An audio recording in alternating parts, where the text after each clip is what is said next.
So this week in Corvette news, it's big news actually. GM reveals its first real concept Corvette, hinting at what the next gen C9 Corvette could look like. Also, are dealers still doing markups on C8 Corvettes? Well, aside from the ZR1, apparently yes, and it's actually pretty comical at this point. And it is now week 4 that I have not had my C8 Z06 in the background and have my wife's absolutely rocking Kia EV6 instead. Yep, it's been 1 month now, and to say I miss my Corvette would be an understatement. Anywho, so we're gonna go over all of that in today's video. So thanks for tuning in, guys, where we talk Corvette news, do product review videos, how to install videos, and the occasional car drive and car show all around Corvettes. And yeah, it is the running joke that this is a Corvette channel with no Corvette in the background, but I promise you that is what we do here. So if you like what you hear and you want to know when all these videos drop, I invite you to subscribe to the channel and join in on the fun. So alrighty, jumping right into it with our first piece of news, and it's big as GM reveals their first official Corvette concept car of what the next generation Corvette, the C9 Corvette, could look like. And these photos come from across the pond actually, in Royal Leamington Spa in the UK. Now I'm sure you're having the same exact question I am, and that's pretty much what is an American concept car coming out of the UK instead of like the mainstream headquarters in Detroit, Michigan, at least when it comes to Chevy. Well, the quick answer is that GM actually has multiple advanced design studios, as they call it, and they're located both in the US and overseas, with the UK site actually being the most recent one to open. I didn't even know this myself until I came across GM's article for this concept car.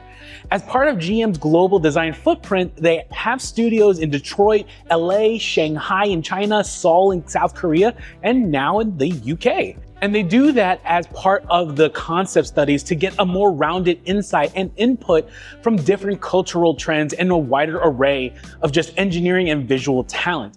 And this Corvette concept coming out of the UK is a first of a set of ideas coming out of what could translate into a future C9 Corvette. Now, firstly, this is a concept car through and through, so it is not necessarily meaning everything you see is going to be set in stone for the C9 Corvette. It's testing the waters of what not only could be possible, but what future customers may or may not want out of a future next-gen Corvette. Case in point, the concept car is all electric, which would be a deal breaker for most, not getting rid of that V8 engine. But most likely the C9 is going to have some kind of hybrid engine sort of thing. It's kind of like the E-Ray has it, where it's still the V8 that you would see in the Stingray, but it has that hybrid motor up front. But then again, going full electric conceptually, you have more freedoms to have better race-like Formula One level airflow and aerodynamics around the car. And I mean, like, that also means those huge front inlets, which I find kind of gorgeous. Honestly, I love concept cars in general because it allows a lot more design freedom of what could be possible if there was no issues in regards to manufacturing difficulties, cost, all these different things. Just what is your imagination of what a future car could be like, whether it's a Corvette or any car? And it's just kind of interesting to see all of that. But getting into what this design team did here and looking at the exterior, you see that they did an interesting job of kind of making the futuristic Corvette, but still keeping some signature pieces or a homage of key parts of the past body styles of the Corvette. One of the big things is that split window design and that hard line right down the center of the car. It's very reminiscent of the C2 Generation 2 Corvette, and in particular that 1963 split window Corvette. And the design team decided to do that as a kind of like a key feature, not only for the rear window, but for the front window as well. Which, by the way, that front window is split up into a nice sort of panoramic wraparound design, which is pretty nice because you could just get that really wide range of view kind of deal. It kind of makes me think of like the Grand Am prototype cars that you see with that kind of bubble-esque feature of that wraparound window kind of deal. I really do like how that looks. It's very race-like to me, very sporty, and I can actually appreciate it. Now, another really beautiful feature in this concept that I gotta mention is the gull wing type doors. Honestly, guys, if GM decided to ever do doors like that on a Corvette, oh my gosh, sign me up. I know many things like the Lambo or scissor doors on a Corvette can be hit or miss for people. I mean, I had them on my old C8 Stingray before I had the Z06, which I loved. But frankly, the gold wing type doors would just be on another level I kind of wish more manufacturers would actually adopt.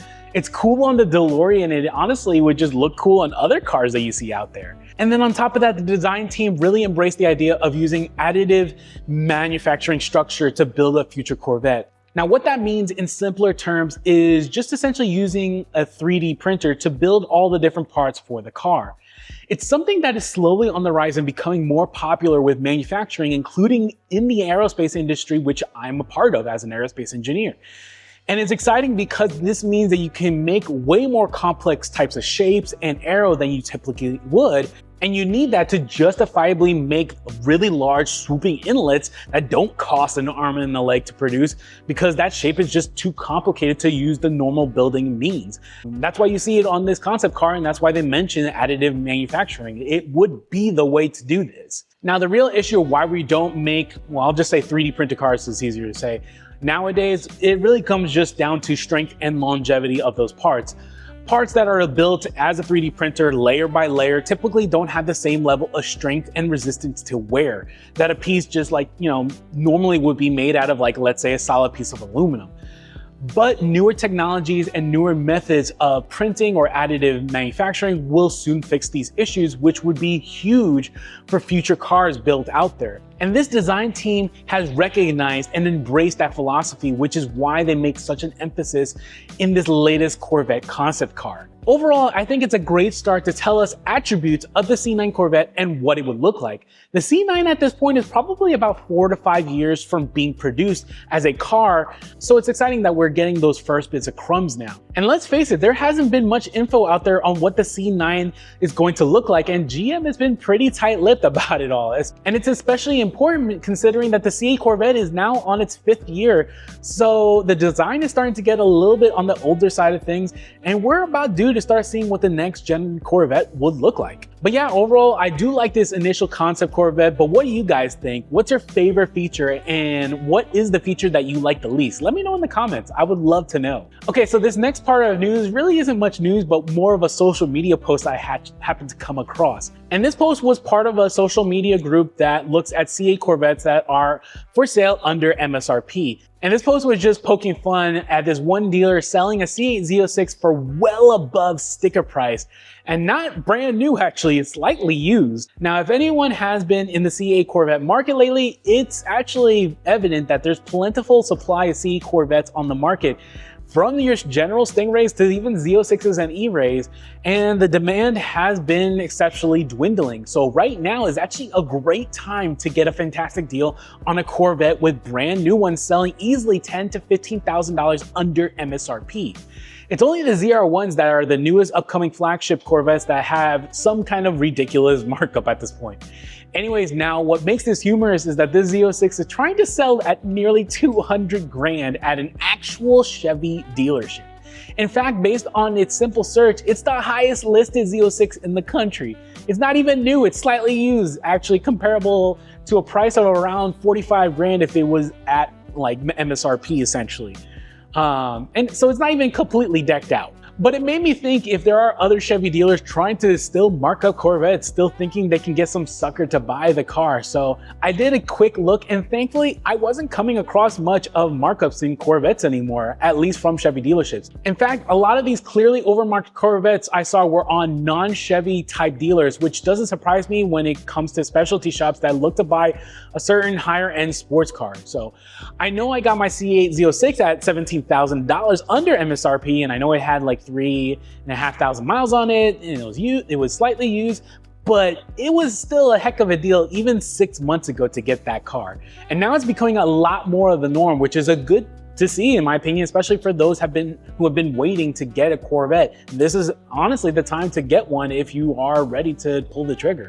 But I am curious if any of you have your own story or come across lately any marked up Corvettes. If you have, let me know in the comments, because I want to know if it's not just me or like others that are actually seeing it. Okay, so the very bit of last news is again just my own personal news, and it's just my C8 Z06, which is still in repair for the 4th week now. Well, mostly it is just waiting on parts. If you haven't seen some of the latest videos that I put out, I had a large ticking noise developing in the back of my Corvette.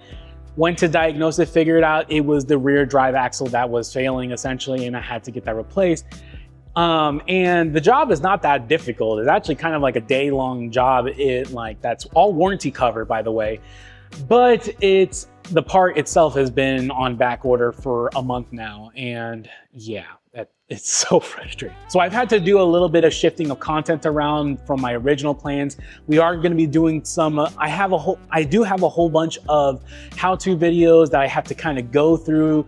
They've been on the back burner. They take a lot more effort to put together. They're worth it, but they do take more effort, so it's been taking longer to put them together. And honestly, I've been burning the candle on both ends between my regular job and trying to put out YouTube content. It's a lot of work. I was pretty close to feeling burnt out, so I took a little bit of a break. That's why you didn't see a second video last week. So we are gonna get back to trying to do 2 videos a week, a news video every week like usual on Fridays, and then a separate Corvette video dropping at least by the end of the weekend. And that includes the latest new series of videos called The History of Speed, which goes over the rich history of our favorite sports cars and adds a bit of my engineering flair, being an engineer myself, all to give you a good, true appreciation of what makes these cars so great. So a lot of good content and videos coming down the pipeline that I'm excited to share with you guys. That next History of Speed series, we're gonna be continuing the history of the Corvette from the C1 generation to the C2 generation. That should be the next video that's gonna be coming out. So if you're not subscribed already, I definitely invite you to join in on the fun. Check out any of my other videos, and yeah, we'll see you later. So take care, guys.